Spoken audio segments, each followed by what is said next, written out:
embargo, esa idea, esa frase, ese pensamiento ha sido reevaluado. Ha perdido relevancia. Porque realmente no todo el que tiene la información tiene el poder. Ha sido demostrado. ¿Ya? O tiene mayores ventajas sobre los que no poseen la información. Ni les será de provecho esa información si no la sabe usar. Entonces, esa idea, ese pensamiento se quedó sin piso. Si usted tiene la información y no la sabe usar para provecho, para edificación, entonces eso no tiene sentido. Ha perdido relevancia. Y esa frase me hizo pensar en el texto que venimos estudiando desde el domingo pasado, Marcos 13. Los discípulos, dice Marco, que uno de sus discípulos de Jesús, pero Mateo dice que los discípulos de Jesús, cautivados, deslumbrados por la impotente belleza y grandeza del templo, al notar que semejante belleza, Señor, mira qué piedras, mira este edificio. Al notar que semejante belleza había pasado desapercibida a los ojos de Dios, de Jesús. Jesús salió del templo y se disponía a irse. Y ellos como quien dice, uy, ¿el qué le pasa? Semejante belleza y no dice nada.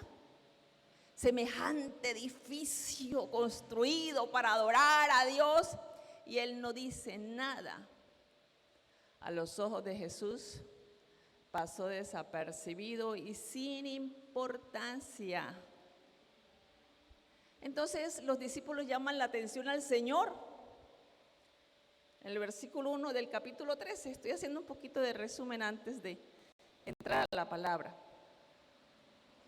Pero el Señor, contrario al asombro que le produjo el templo, el Señor les anuncia, como que dice, no se ilusionen tanto porque ese lugar, ese templo, ese edificio va a ser destruido. No quedará piedra sobre piedra.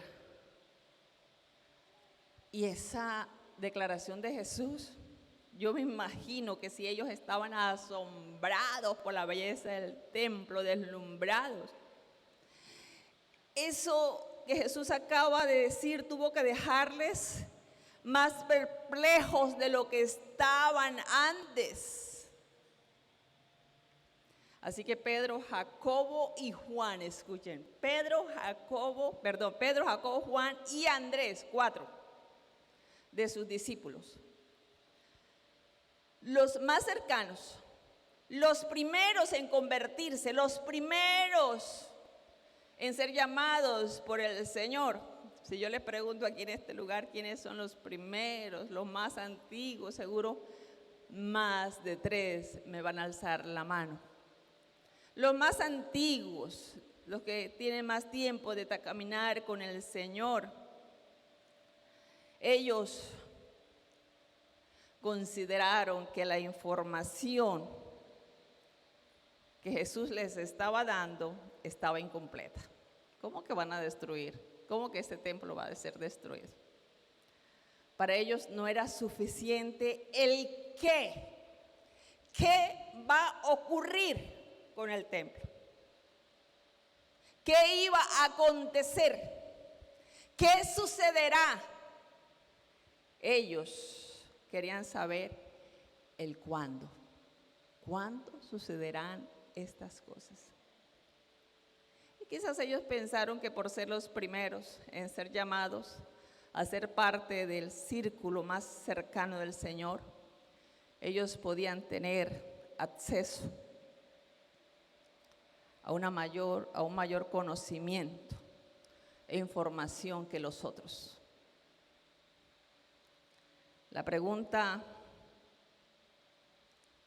que le hacen al Señor, se la hacen aparte, en privado, lo llaman, Señor, ven, aparte de los otros, y le dicen, dinos, ¿cuándo sucederán estas cosas? ¿Y qué señales habrá de tu venida? Ellos querían tener la información de primera mano.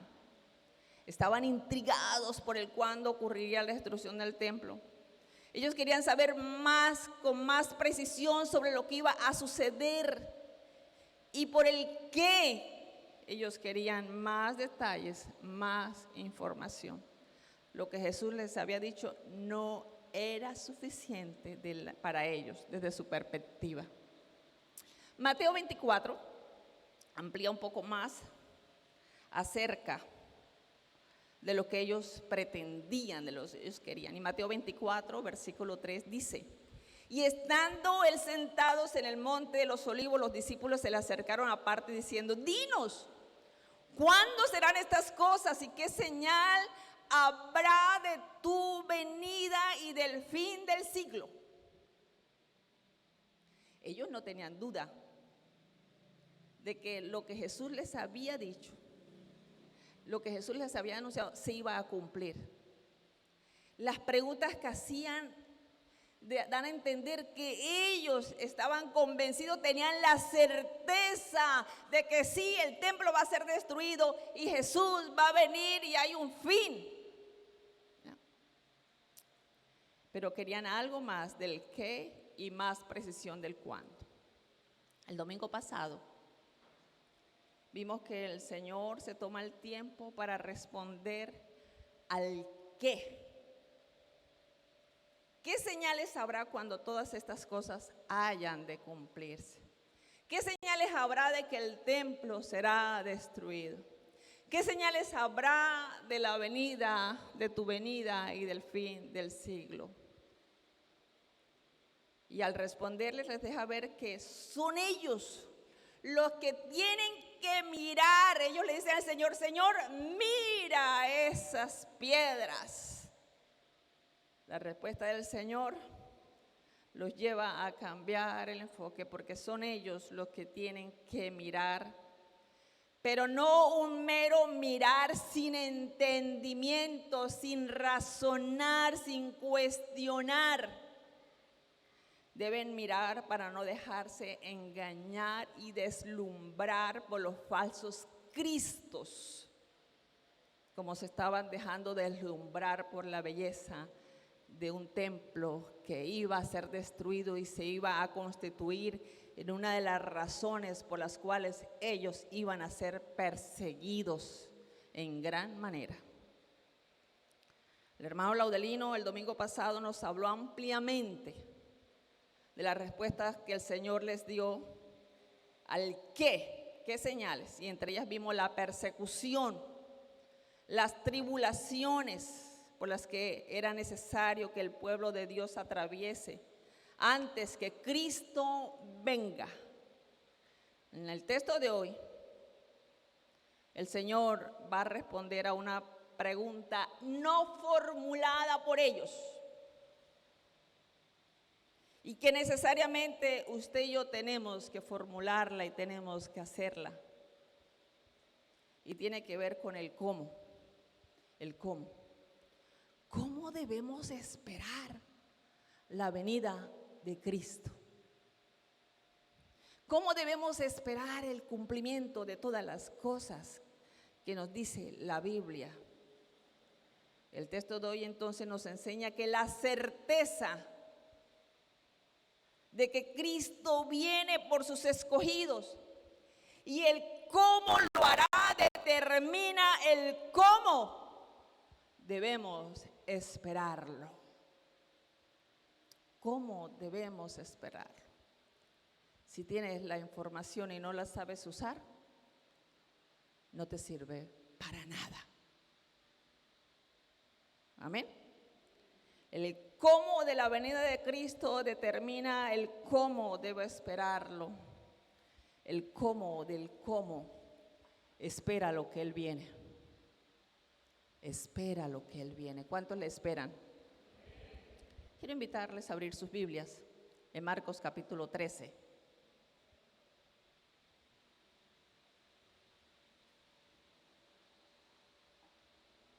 Marcos capítulo 13.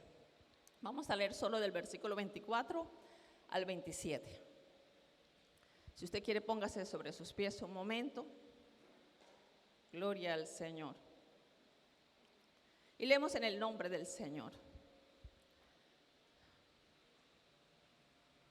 Pero en aquellos días, después de aquella tribulación, el sol se oscurecerá y la luna no dará su resplandor. Y las estrellas caerán del cielo y las potencias que están en los cielos serán conmovidas.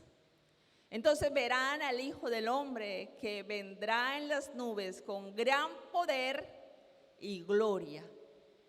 Y entonces enviará a sus ángeles y juntará a sus escogidos de los cuatro vientos, del extremo de la tierra hasta el extremo del cielo.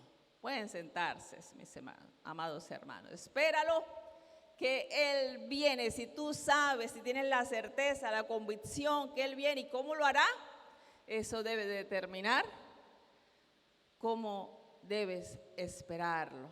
Cristo volverá con poder y gloria. Es la primera verdad que encontramos y desglosamos en este momento, en el texto. Cristo volverá con poder y gloria. La venida de Cristo pondrá fin a la tribulación de los creyentes. ¿Escuchó eso? La venida de Cristo pondrá fin a la tribulación de los creyentes. Pastora, usted dijo algo que me gustó, pero algo no me gustó. ¿Cómo así? Quizás esta declaración, aunque es esperanzadora, deja un sinsabor para algunos cristianos creyentes que aún no han comprendido que el sufrir por causa de Cristo también es algo que Dios nos permite según su soberano propósito. Si los discípulos pasaron por tribulaciones, ¿usted cree que usted y yo no? Es que lo que está ocurriendo en el mundo, ¿qué es lo que nos está diciendo? A la iglesia de Filipos, para que nos demos cuenta que no eran los primeros discípulos solamente, no eran solo los 12. Ya en el primer siglo la iglesia ya estaba formada, la iglesia de Filipos, y las otras iglesias también. Pero quiero hacer énfasis aquí en la iglesia de Filipos. El Señor Pablo les dice, porque a vosotros os es concedido a causa de Cristo no solo que creáis en Él, sino que también padezcáis por Él. ¿Ya? A la iglesia del Señor que estaba pasando por tribulaciones, por oposición. Estaban siendo perseguidos, estorbados porque predicaban el evangelio, porque seguían a Cristo, porque estaban enseñando la palabra. Y el apóstol les escribe y les dice, porque a vosotros os es concedido a causa de Cristo, no solo que creáis en Él, sino también que padezcáis por Él. Eso es persecución. Algunos esperan que alguien les diga que las tribulaciones no nos tocarán, que estamos exentos de ellas. Esa es una pregunta que muchos cristianos se hacen. Y nosotros vamos a pasar por la tribulación. Hermano, estamos en tiempos de tribulación. Estamos en momentos difíciles. Y si usted no está firme en el Señor, se va a perder porque va terminando negando al Señor Jesucristo. Algunos creen que esa tribulación o persecución solo eran para los primeros discípulos o para los judíos, pero no es así. Si realmente nosotros esperamos ser libres de la ira venidera, porque la Biblia nos habla de una ira venidera, de una tribulación, que no es para los creyentes, que es para los impíos, para los incrédulos, para los que no han creído. Y si usted y yo esperamos ser libres de esa ira venidera que vendrá sobre este mundo cuando Cristo se manifieste, si usted espera pasar la eternidad con Dios y no en el infierno, entonces usted y yo tenemos que aprender a ser fieles y gozarnos en medio de las tribulaciones por causa de la esperanza que tenemos en Cristo. Porque la vida en este mundo es pasajera, es efímera. Los 70, los 80, los 90, los 100 años que usted pueda llegar a vivir, aún los 120. Son pocos, es nada comparado a la eternidad a la cual tenemos que enfrentar cuando nos partamos de este mundo. Aunque nos parezca extraño, mis amados hermanos, en algunos países los cristianos son perseguidos. ¿Usted no escucha noticias? Claro que sí. Algunos cristianos están siendo perseguidos, los templos son quemados. En algunos lugares se prohíbe predicar el evangelio. Aquí en Colombia escuchamos como susurro, como voces, como proyectos que se quieren discutir en el Congreso, cosas así. Como que no se enseñe la Biblia, no se hable de Cristo en las escuelas. En algunos lugares ya es prohibido leer la Biblia en público o en las escuelas. La pregunta es, ¿estás preparado? ¿Y tus convicciones en Cristo te alcanzan para mantenerte fiel a Él hasta el punto de sufrir por su causa? Por la esperanza que tienes en Él, ¿estás preparado para eso?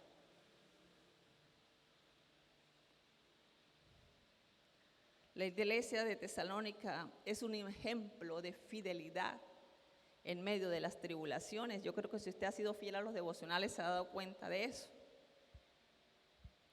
En lugar de acobardarse, se llenaba de valor y con mayor ahínco seguían predicando el evangelio. No les importaba la oposición, nada los detuvo porque tenían claro que la persecución tenía un límite y que aunque ella tocara el cuerpo mortal, no podía quitarles la vida y la esperanza de vida eterna en Cristo. Y Pablo les dice en el capítulo 1 de 1 de Tesalonicenses: vosotros vinisteis a ser imitadores de nosotros y del Señor, recibiendo la palabra en medio de gran tribulación, con gozo en el Espíritu. ¿Escuchó eso? ¿Escuchó eso? ¿Y sabe qué me dice esa palabra a mí? Que en los momentos de persecución, de oposición, es cuando vienen los grandes avivamientos. Cuando hay restricción, la iglesia se llena del poder del Espíritu Santo, de valor, de coraje, de ahínco, y predica la palabra y la gente se convierte al evangelio. Estamos orando por avivamiento, por un despertar. Entonces no se extrañe cuando vienen las dificultades. Amén.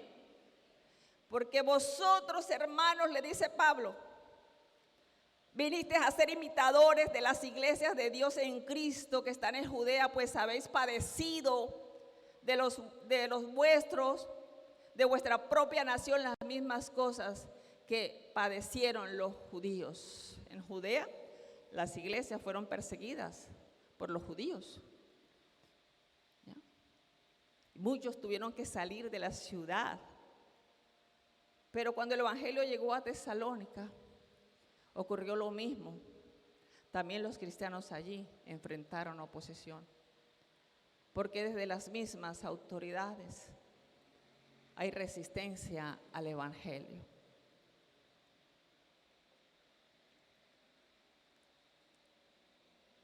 Para los escogidos, la tribulación en este mundo, mis amados hermanos, por causa de Cristo y del evangelio, no es el fin.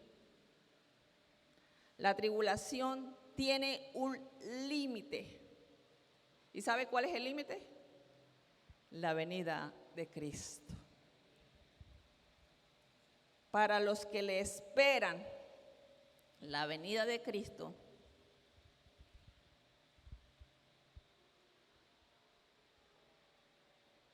es paz, es gozo.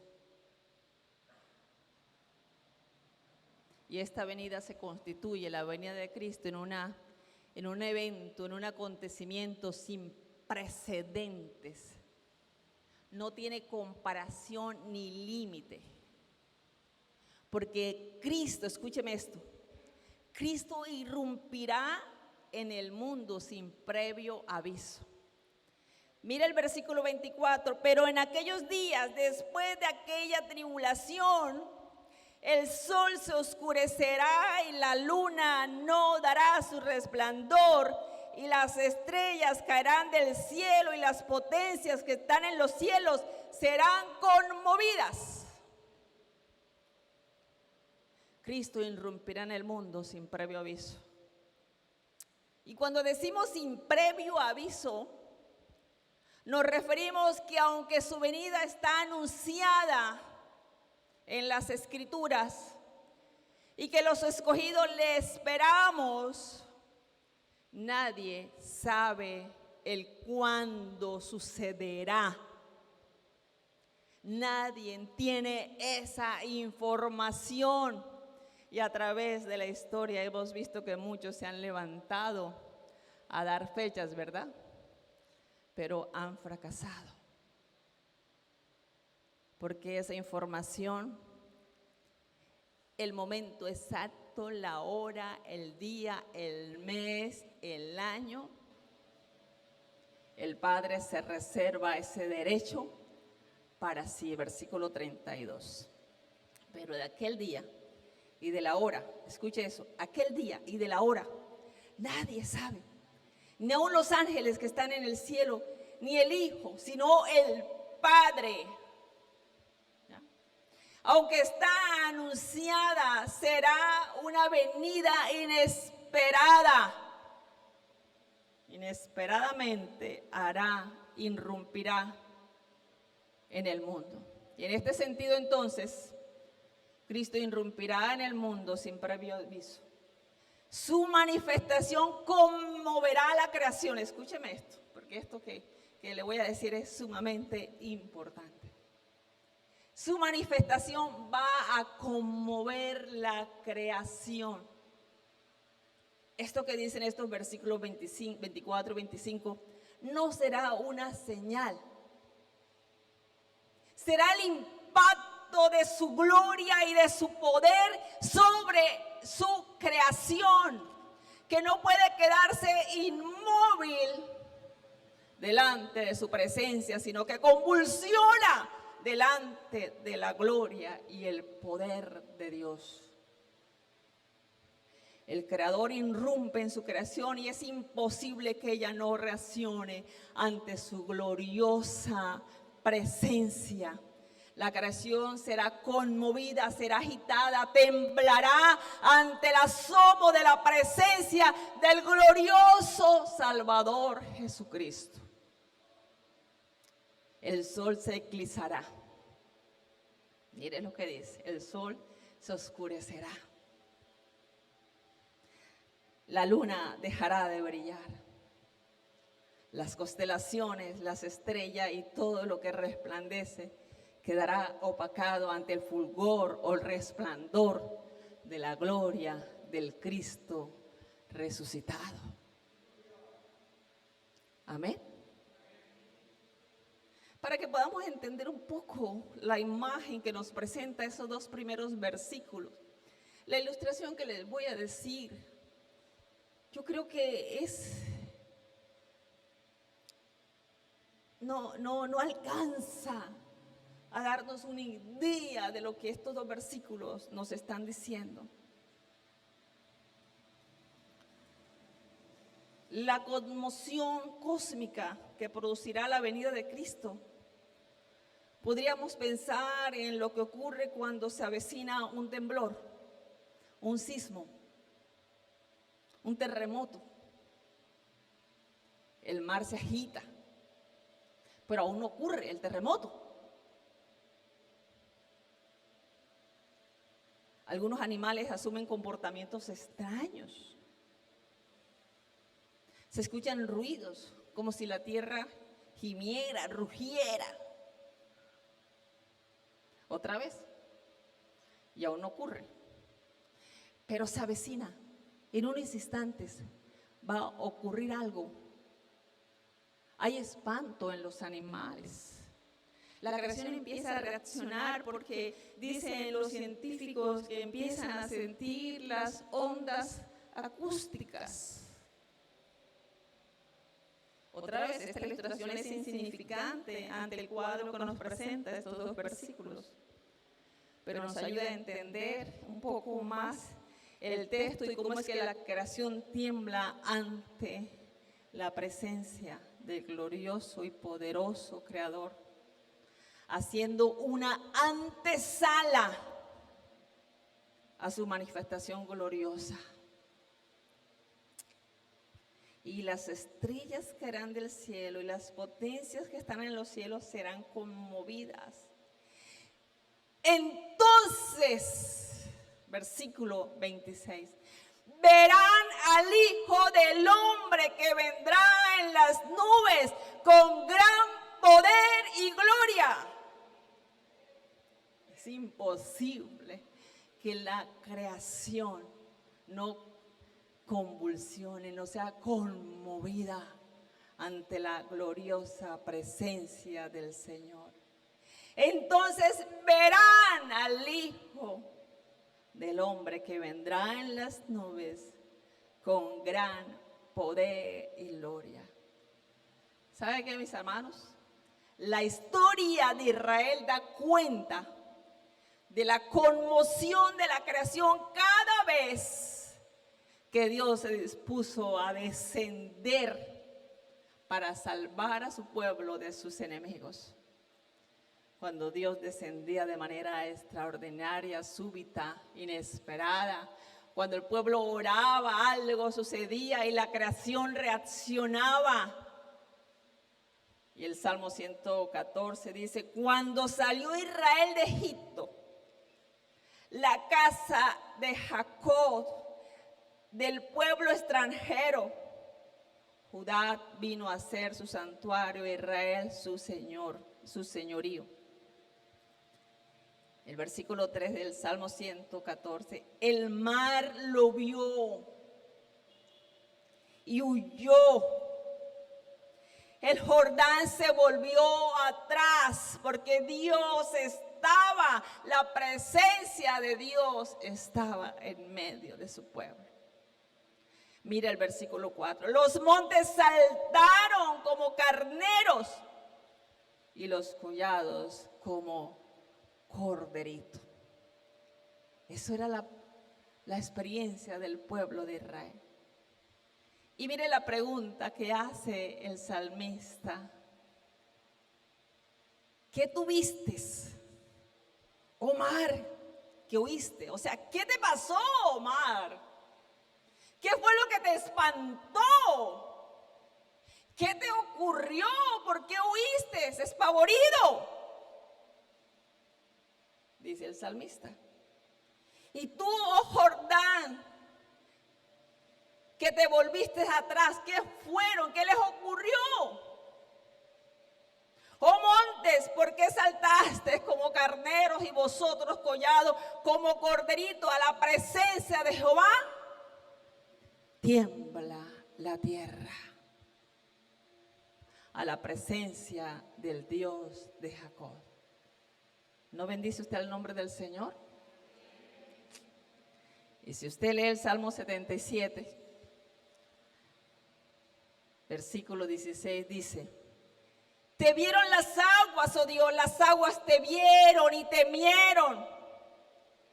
También los abismos también se estremecieron. Las nubes echaron inundaciones de agua, tronaron los cielos y discurrieron los rayos. La voz de tu trueno estaba en el torbellino, tus relámpagos alumbraban el mundo. Se estremeció y tembló la tierra. Gloria a nuestro poderoso Dios. Amén. Ahora, esa fue la experiencia de Israel y está como testimonio para nosotros. Pero ahora usted y yo lo viviremos. Lo sabremos por experiencia propia. La creación abre paso para que venga el Cristo glorioso por sus elegidos. Amén. Pero este acontecimiento, otra vez, no tiene precedentes. Porque este acontecimiento, la venida de Cristo, será único e irrepetible en la historia de la humanidad. Porque Jesucristo es el principio y el fin de la historia. Ahora, Él viene con poder y gloria. ¿Cómo viene? Irrumpirá la creación. Pero también su venida va a contrastar con la aparición de los falsos cristos. Su venida va a contrastar con la aparición de los falsos cristos.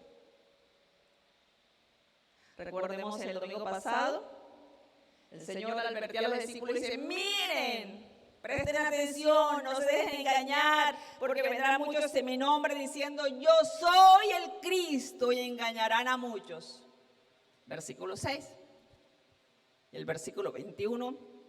Y entonces si algunos dijere: mirad, aquí está el Cristo, te lo presento. Mirad, ahí está, no lo creáis. El Cristo que usted y yo esperamos no tiene necesidad de que alguien lo señale y lo identifique, porque todo ojo lo verá. Amén. Porque aparecerá a vista de todo el mundo. Entonces verán al Hijo del Hombre que vendrá en las nubes con gran poder y gloria. No tiene necesidad que alguien lo identifique, ni lo señale, ni le diga, ni que alguien lo busque, porque ya el tiempo de buscarlo se acabó. Porque Él vendrá y Él es el que va a juntar a sus escogidos. Mandará a sus ángeles que junten a sus escogidos. Él vendrá en las nubes. Él no aparecerá de un rincón de la tierra, ni de un gobierno, ni de un paraíso. Ni saldrá de los montes, ni de las cuevas, ni de las grandes metrópolis. No.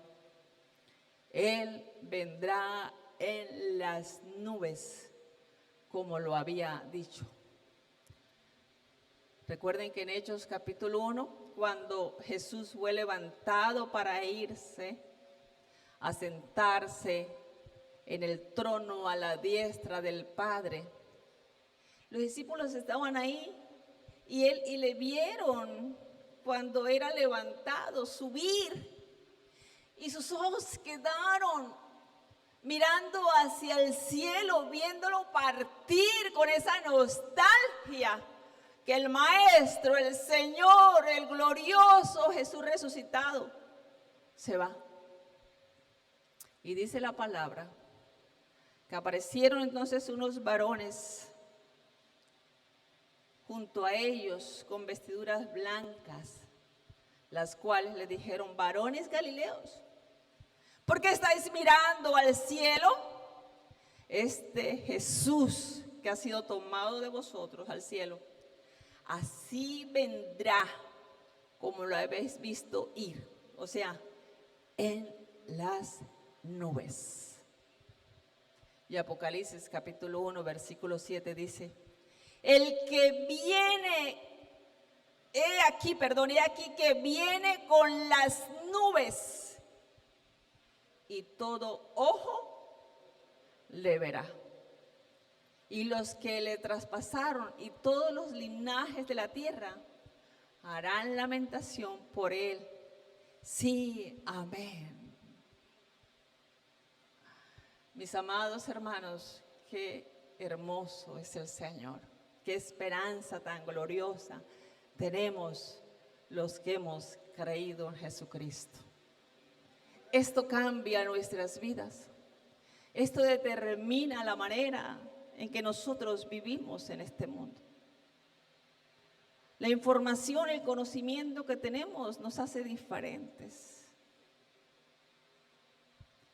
Con su venida nosotros, sus escogidos, escuche esto, seremos librados de la ira que será derramada sobre los que no creyeron el evangelio. Será el fin de la tribulación para nosotros, pero será ira, tormento, el comienzo de una gran tribulación para los que no creyeron. Mientras que para usted y para mí su venida será salvación, motivo de gozo, de paz, de esperanza. Para los que no creyeron será un día de terror y espanto. La venida de Cristo será espanto para los que no le esperan. Porque Él dijo: porque el que se avergonzare de mí y de mis palabras en esta generación adúltera y pecadora, el Hijo del Hombre se avergonzará también de él cuando venga en la gloria de su Padre con los santos ángeles. Y Lucas capítulo 21, versículo 25 dice: entonces habrá señales en el sol, en la luna, en las estrellas y en la tierra angustia de la gente, confundidos a causa del bramido del mar y de las olas. Él irrumpirá en la creación y eso creará espanto en la gente. Pero eso será poco para lo que les espera. ¿Ya? ¿Cuántos nos asustamos cuando hay un temblor de poca intensidad? Un terremoto. Imagínense. Esta conmoción de la creación.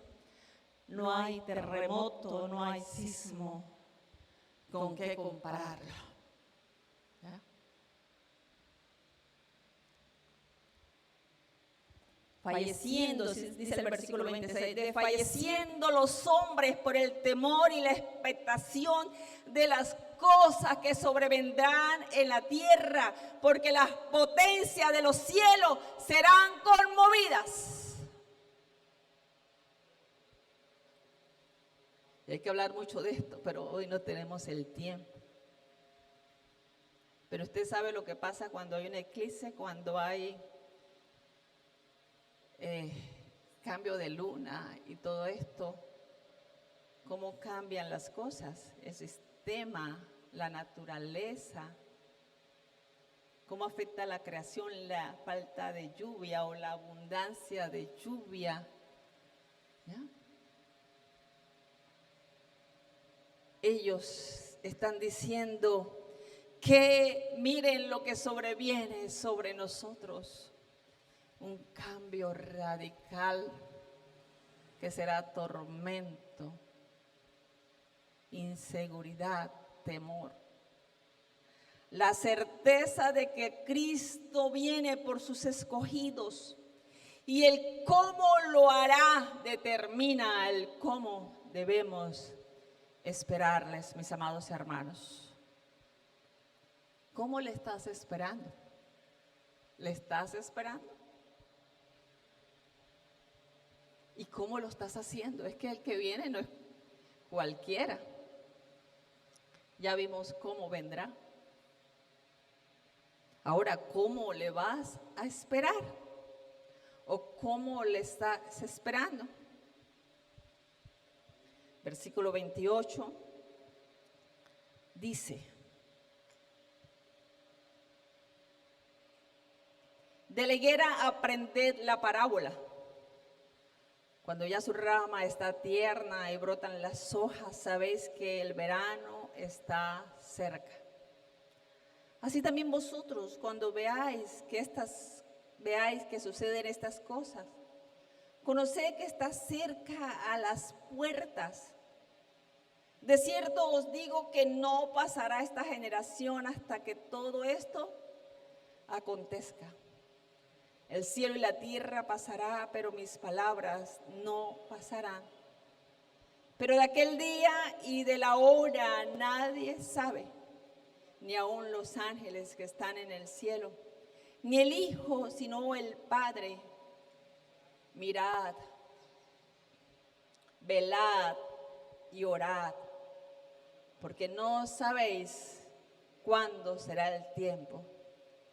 Es como el hombre que yéndose lejos dejó su casa y dio autoridad a sus siervos, y a cada uno su obra, y al portero mandó que velase. Velad, pues, porque no sabéis cuándo vendrá el Señor de la casa, si al anochecer, o a la medianoche, o al canto del gallo, o a la mañana, para que cuando venga de repente no os halle durmiendo. Y lo que a vosotros digo, a todos lo digo: velad. Saber que Cristo viene determina cómo debo esperarlo. Con la certeza que todo lo que Cristo ha dicho que sucederá, sucederá. Debes esperarlo con la certeza, con la seguridad, con la convicción. Porque Él dijo que los cielos y la tierra pasará, pero su palabra no pasará. Y Él les pone una ilustración, la ilustración de la higuera. Tan cierto. Y eso es lo que les quiere decir. Ellos conocían la higuera como nosotros conocemos el palo de mango. Y tan cierto como la higuera anuncia la llegada del verano, al brotar nuevas hojas. ¿Sabe que la higuera pasa por un proceso? Yo llego siempre a la casa de Ita, le digo: ay, Ita, esa higuera, esa matica, digo, ¿por qué está tan seca? Ella parece que muriera. Llega un momento que si uno no entiende la naturaleza de la higuera, uno termina dándole machete, porque cree que está muerta. Y resulta que no, que ella pasa por ese proceso como que de tribulación, de muerte. Pero cuando de repente uno ve con el tiempo, oye, ¿y cómo está de bonita? Y qué pocón de hojas. ¿Ya? Y sabe, es que ella está anunciando que viene el verano. Y el verano es bueno para ella. El verano es el tiempo de dar frutos para ella. Empieza a echar hojas. Por eso fue que Jesús la maldijo, la higuera, que representaba el sistema religioso de Israel, porque se suponía que si tenía hojas es porque estaba lista, porque tenía que tener frutos y no los tenía. Eso es un principio, es una verdad que la naturaleza tenía que enseñarles a ellos. Tan cierto como la higuera empieza a brotar nuevas hojas, es porque el verano está cerca, alístense para una cosecha. Y entonces le dice, así también.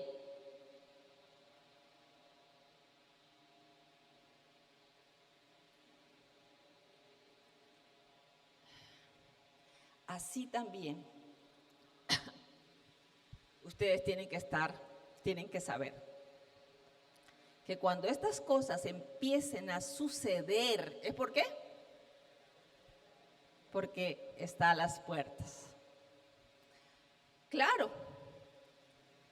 Y no pasará esta generación hasta que todas estas cosas acontezcan. Y ustedes saben que las profecías tienen un cumplimiento en el momento, pero también es algo progresivo, ¿verdad? Tiene un cumplimiento al final. Y yo estoy segura, y la historia, que muchos de ellos vivieron la destrucción del templo, ¿ya? Entre las cosas que tenían que suceder.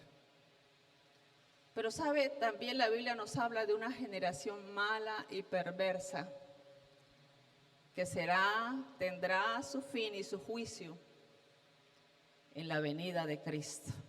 Amén. Hay una generación mala y perversa. Y hay una gran preocupación, mis amados hermanos, porque el mundo, la gente cada día se corrompe más y más, y a los padres parece que no les interesará a sus hijos. Y más se suman a esa generación mala y perversa, ajenas del conocimiento de Dios. La higuera nos enseña que en lugar de abrumarnos, escuche,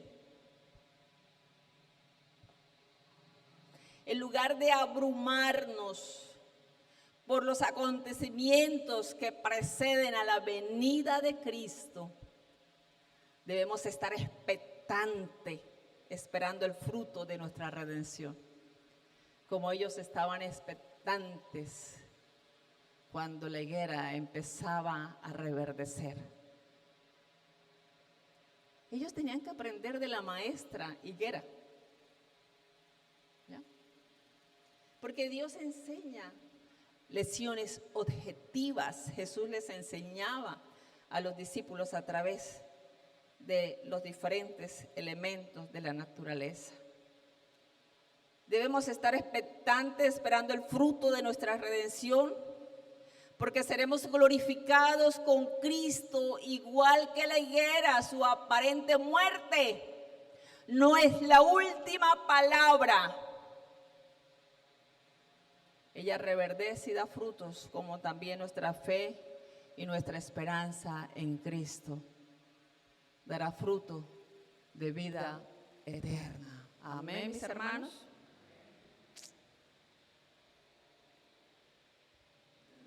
Dice la palabra que entonces Él mandará a sus ángeles. ¿Qué van a hacer los ángeles? Y recogerán a sus hijos, a sus elegidos. ¿De dónde? De los 4 extremos de la tierra y de los cielos. Confiando en la fidelidad de su palabra, Jesús sella la veracidad de lo que ha dicho, diciendo que su palabra, ¿qué? No pasará. Estando listos, ¿cómo esperamos la venida de Cristo? Estando listos y no distraídos. Primero, con la certeza que todo lo que Cristo ha dicho, que sucederá, sucederá. En segundo lugar, ¿qué? Estando listos y no distraídos. Velad. Bueno, hay otra ilustración en el versículo 34 que Jesús les da. Es como el hombre que yéndose lejos de su casa y dio autoridad a sus siervos y a cada uno su obra, y al portero mandó que velase. Velad, pues, porque no sabéis cuándo vendrá el Señor de la casa, si al anochecer, o a la medianoche, o al canto del gallo, o a la mañana, para que cuando venga, de repente, no os halle, ¿qué? Durmiendo. El de repente, escuche eso, el de repente del que nos habla el versículo 36, sin previo aviso, la manera inesperada con la que Jesús se manifestará al mundo requiere que usted y yo permanezcamos listos, vestidos, despiertos, deseando y, como dice Pedro, apresurando la venida de Cristo. Pedro dice, esperando y apresurándoos para la venida del día de Dios, en el cual los cielos encendiéndose serán deshechos y los elementos siendo quemados, ¿qué? Se fundirán. Y hay 3 verbos en el versículo 33 que quiero hacer énfasis en él. Mirad, ¿qué más? Velad y orar. Y note que es una acción conduce a la otra. El mirar conduce a ¿qué? Al velar. ¿Y el velar conduce a qué? Al orar. El mirar apela no solo a la observación física, sino al discernimiento de los hechos, de los diferentes sucesos, de acuerdo a lo que la Biblia ya ha anunciado. Decir, mira, ya la Biblia dijo eso. Cuando oímos de terremotos, ¿verdad? De guerra, de rumores de guerra, ¿nosotros qué decimos? La Biblia ya lo dijo. Ese es el mirar, para no ser engañados. Cuando la Biblia dice, ojo, que Cristo viene en las nubes. Entonces yo no puedo, cuando me dice, mira, salió de aquella ciudad, de aquel monte, de aquel palacio, de aquel gobierno, salió el Cristo. La Biblia no dice eso. Mirar, discernir, no dejarnos seducir por el mundo, no ser presa de los afanes. El que ha oído la palabra no podrá decir, yo no lo sabía. Tienes la información, tienes el conocimiento, tienes el poder. El Señor te ha hecho una lectura de los diferentes momentos de la historia en que tú y yo vivimos. Cuando leemos la palabra decimos, sí, Señor, así está sucediendo. Y también te ha hecho una lectura de lo que vendrá, de lo que aún no ha sucedido, a fin de que nada te coja desprevenido. Este mirar debe llevarte al velar. Y cuando hablamos de velar, tenemos que leer las palabras de Jesús en los evangelios. Y ese velar tiene que ver, es sinónimo de estar despiertos, hablando espiritualmente. Estar despiertos, velar es no dormir. El velar en la Biblia es sinónimo de vivir en la voluntad de Dios, en obediencia, vivir en santidad, expectantes de la venida de Cristo, porque sin santidad nadie verá al Señor. Y Pablo le decía otra vez a la iglesia de Tesalónica, mas vosotros, hermanos, no estáis en tinieblas para que aquel día os sorprenda como al ladrón. Porque todos vosotros sois luz e hijos de luz del día. Y no somos de la noche ni de las tinieblas. Por tanto, no durmamos como los demás, sino velemos y seamos sobrios. No durmamos, no estemos distraídos, no nos dejemos seducir por las cosas de este mundo. Pensemos, razonemos seamos inteligentes, no nos dejemos engañar. Pues los que duermen de noche duermen y los que se embriagan de noche se embriagan. Pero nosotros que somos del día, seamos sobrios, habiéndonos vestido con la coraza de fe y de amor y con la esperanza de salvación como yelmo. Porque no nos ha puesto Dios para ira, sino para alcanzar salvación por medio de nuestro Señor Jesucristo. El velar requiere estar despiertos haciendo la tarea que se le ha asignado, porque es como ese hombre que se queda administrando la casa de su Señor, que se va lejos, que recibe autoridad y se le ha encomendado una tarea para que sus siervos, para que cuide que sus siervos hagan la tarea igual que él. Haciendo la tarea que se ha asignado y cumpliendo con la mayordomía, ejerciendo la autoridad que el Señor nos delegó. Y entre las tareas que el Señor nos ha dado, mis amados hermanos, es predicar el Evangelio. Amén. Anunciar el Evangelio. Llamar a la gente al arrepentimiento. Velar. Velar implica preguntarte cuál es la voluntad de Dios y estoy viviendo conforme a la voluntad de Dios. Porque dormir es sinónimo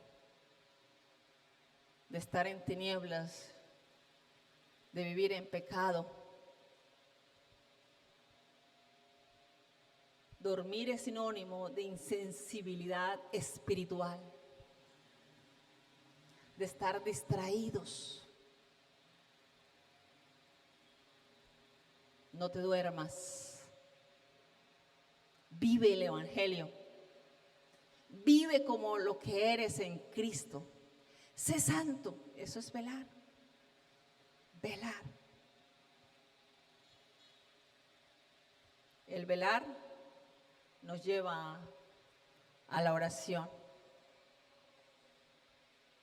¿Saben que Jesús le dijo a los discípulos, les anunció lo que iba a venir?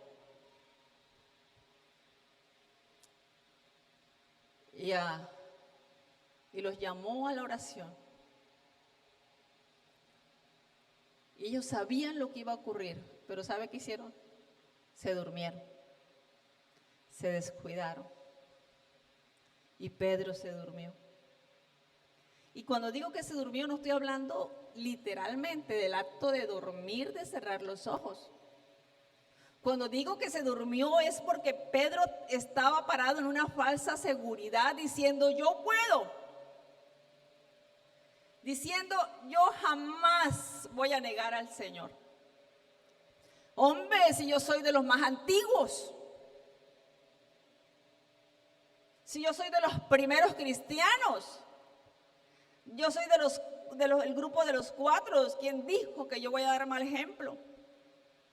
Yo jamás negaría al Señor. Y se confió en Él. Se durmió. ¿Y sabe qué pasó cuando vino el momento del cumplimiento de la palabra? Negó al Señor. Hermanos, y podríamos decir, eso no es problema.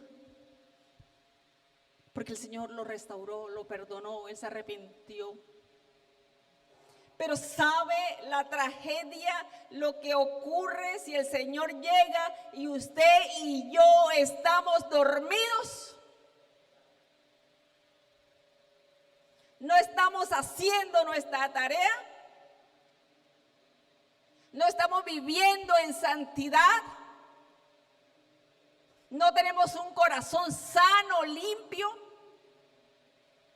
Sino que hay maldad, hay engaño, hay mentira en el corazón. Usted sabe lo que ocurre si el Señor llega y lo encuentra en esa condición de adormecimiento, insensibilidad espiritual, donde hay odio en el corazón, donde hay disensión en el corazón, ¿sabe lo que ocurre? Ya no hay tiempo para una restauración.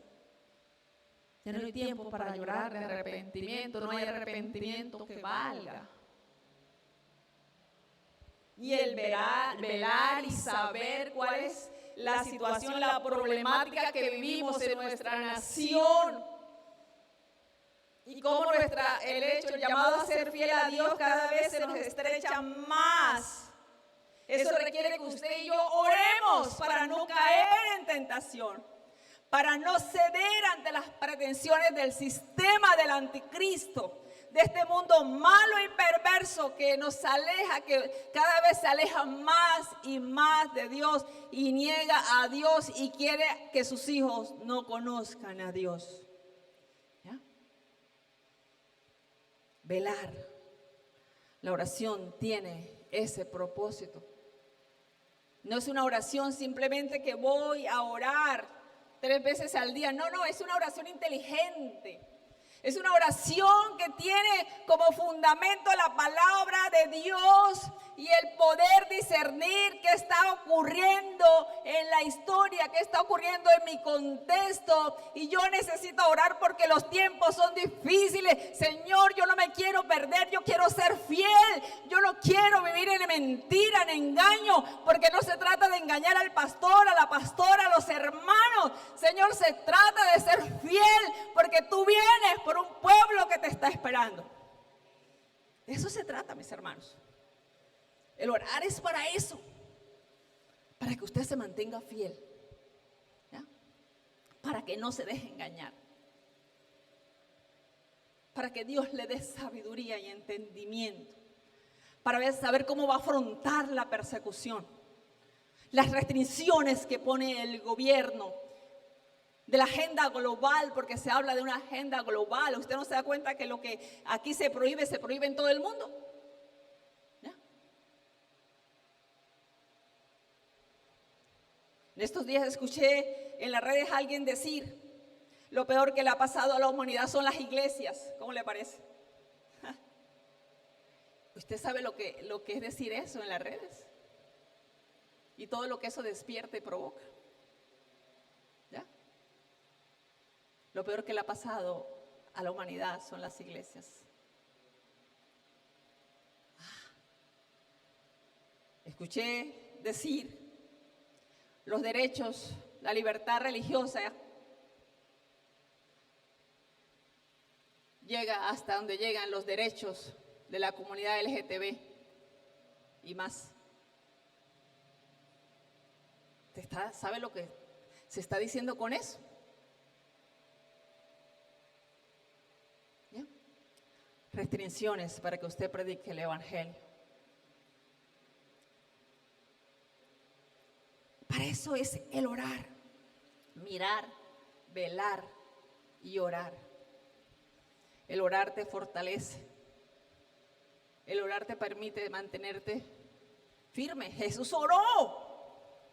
Y si Jesús oró en el Getsemaní, mire este versículo, versículo 35, no quiero irme sin decirles este versículo. Velad pues, porque no sabéis cuándo vendrá el Señor de la casa, si al anochecer o a la medianoche o al canto del gallo o a la mañana. Y usted no puede tomar esto de forma literal diciendo que Jesús va a venir de noche, ¿no? Vendrá una nube y todos lo verán. No sabemos si va a venir de día, de noche. No sabemos. Pero está colocando el ejemplo del hombre que dejó su casa en manos de un mayordomo y le dio autoridad. Y después dice: velad pues, porque no sabéis cuándo vendrá el Señor de la casa.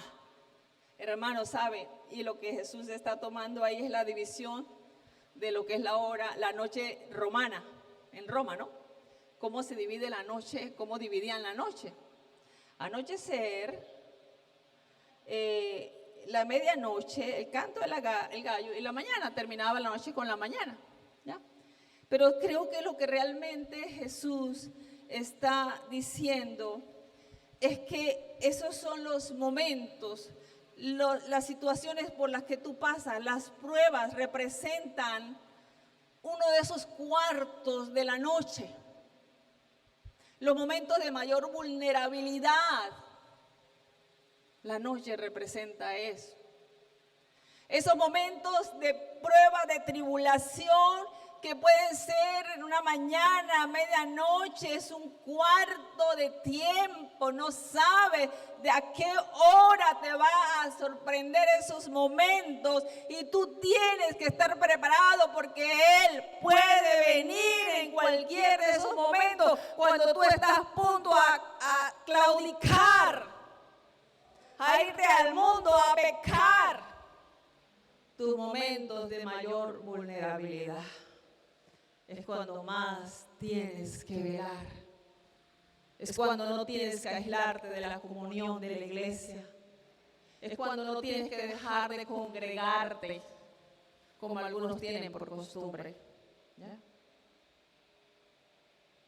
Para que cuando venga de repente nos halle durmiendo, velad. Esos momentos de mayor vulnerabilidad, de tribulación, de prueba, donde la carne, estás luchando con tu carne, en ese momento es que tienes que velar, tienes que tomar una decisión de obedecer al Señor, de doblar tus rodillas, humillarte ante el Señor y rogarle por tu vida para que seas fiel a Él. Amén. Para que no peques. Porque puedes caer en un sueño profundo y difícilmente te puedes levantar de ahí. Hay mucha gente en el pueblo de Dios que duerme, que está pasando por un sueño profundo, que uno le dice, oye, despierta. Uno lo llama, no hay consejo, no hay palabra, no hay sermón, no hay nada que los despierte.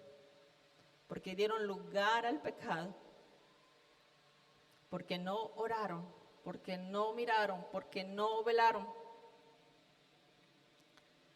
Ten cuidado con lo que oyes y a quién oyes, porque tú velar, o para que tú velar no se convierta en un dormir.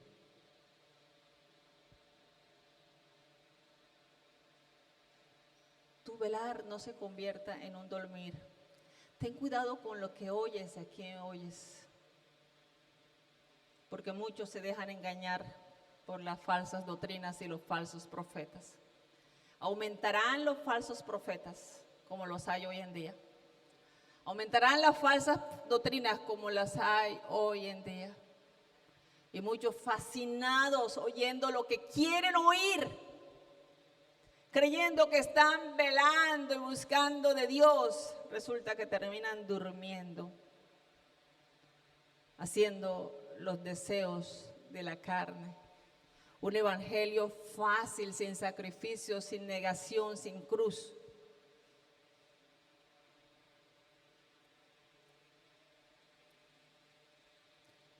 El último versículo termina diciendo, y lo que a vosotros digo, a todos lo digo, velad. Y me llama tanto la atención. Es como si Jesús les dijera, no hay secretos. Señor, ven, cuéntanos, dinos a nosotros solitos, a los otros 4. ¿Cuándo sucederán estas cosas? El Señor le dice, a lo que a vosotros digo, a todos lo digo. Vayan, díganle eso a los otros. Cuéntenle al mundo que Cristo venga. No hay secretos, no hay preferidos. Lo que sabes debe cambiar tu vida. Amén. Si sabes que Cristo viene, debes permanecer despierto. Amén. Debes permanecer despierto. Convertirte en una persona que ora con sentido. Una persona que ora de acuerdo a lo que está viendo y oyendo, para pedirle al Señor que tenga misericordia de la humanidad, para que traiga un despertar en la iglesia en medio de las dificultades, para que la iglesia no huya, sino que predique el evangelio, para que nosotros seamos fieles a Dios en medio de la oposición que podemos encontrar en las universidades, en los colegios, en las escuelas, en el trabajo y aún en el mismo hogar. Amén. Póngase sobre sus pies.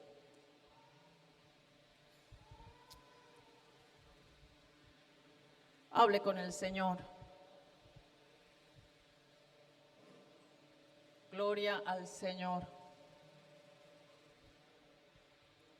Póngase sobre sus pies y responde al Señor. Responde a esta palabra. ¿Qué te dice el Señor? ¿Qué te está diciendo el Señor? Señor, queremos bendecirte, amado Padre. Gloria a tu nombre, Señor. Gloria a tu nombre. Gloria a Cristo. Dios, de razón tu palabra dice que en aquel día muchos te dirán, en tu nombre eché fuera demonios, en tu nombre, Señor, hablé lenguas, hice milagros. Pero tú dirás, nunca os conocí, apartados de mí, hacedores de maldad. El que oye estas palabras y no las hace, es como el hombre que construyó su casa sobre la arena. Vinieron los ríos, los vientos, vino la tribulación,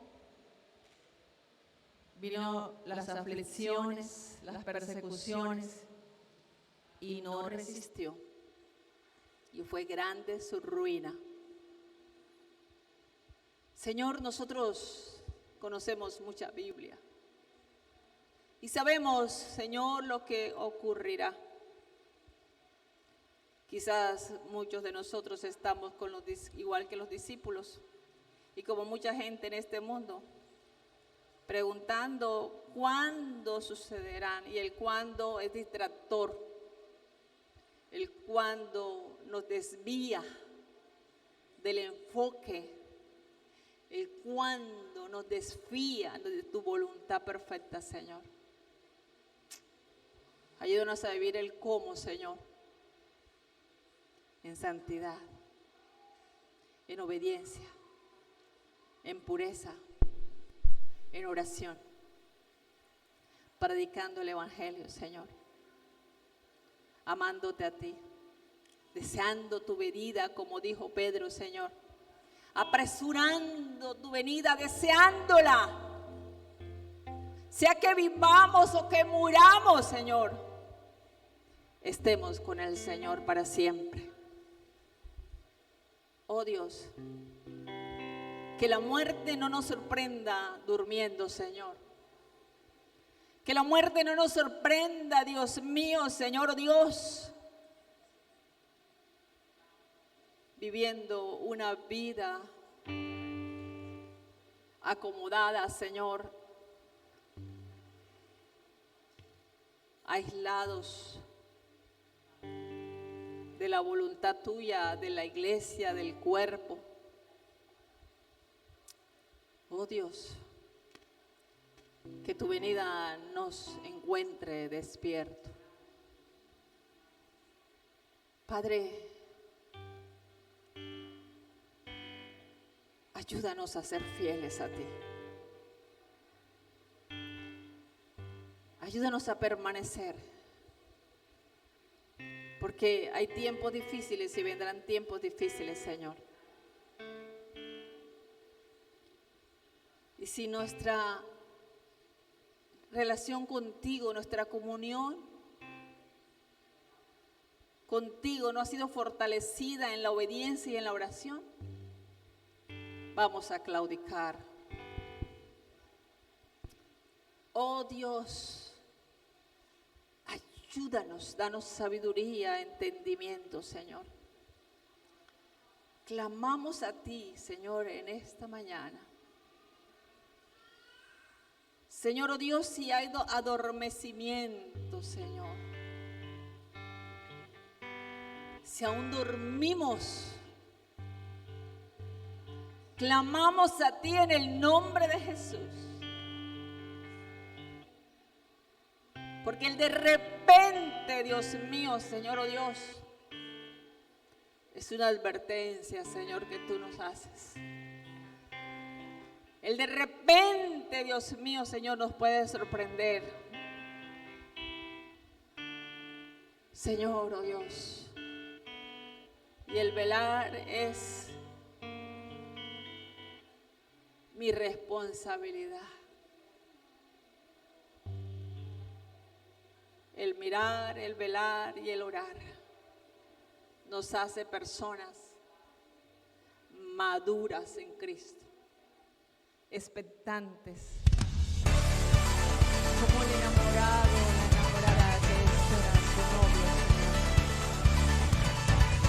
Que se hermosea para él, amado Padre. Esa es la idea, Señor. Que podamos estar como el enamorado. Que podamos estar, Señor, como